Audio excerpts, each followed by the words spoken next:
تعالیٰ جی کے بعد جاتے وہ ہمیں قربانی کے حال میں سنائیں گے.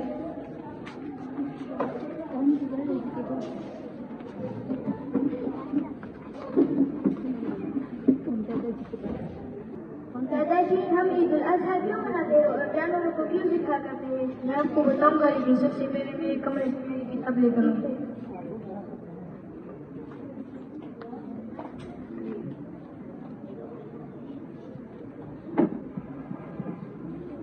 ابراہیم علیہ السلام اور ان کی اہلیہ حاجر کا ایک بیٹا تھا جس کا نام اسماعیل علیہ السلام تھا.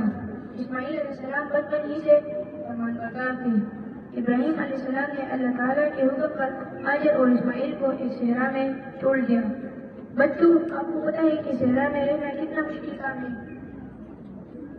صحرا میں پانی نہیں ہوتا اور حضرت بی بی حاجر نے حضرت اسماعیل کو زمین پر رکھ کر پانی کی تلاش میں گھومنے لگی لیکن پانی نہیں ملا.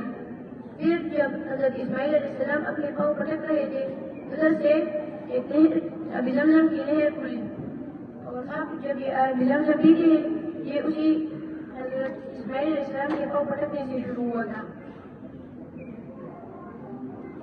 اللہ تعالیٰ نے ان دونوں کی دیکھ بھال کی اور انہیں ابی زمزم سے نوازا. جب اسماعیل علیہ السلام اپنی جوانی میں تھے تو ابراہیم علیہ السلام نے خواب دیکھا کہ انہیں اپنے بیٹے کی قربانی کا حکم دیا گیا ہے. جی ہاں، یہ بہت مشکل تھا لیکن اللہ تعالیٰ کا حکم تھا. اس کو چھڑایا بھی نہیں جا سکتا تھا.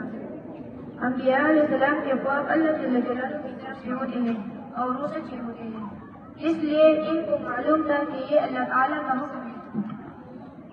ابراہیم علیہ السلام کے لیے اللہ کی طرف سے یہ ایک بہت بڑی آزمائش تھی.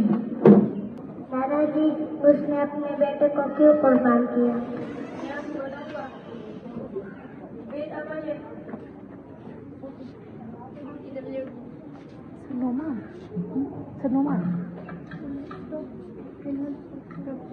نہیں ہوتا اسٹاپ. جب حضرت ابراہیم علیہ السلام اسماعیل علیہ السلام کو قربان کر رہے تھے تو حضرت ابراہیم علیہ السلام حضرت اسماعیل علیہ السلام کی جگہ ایک مردہ تبدیل ہو گیا.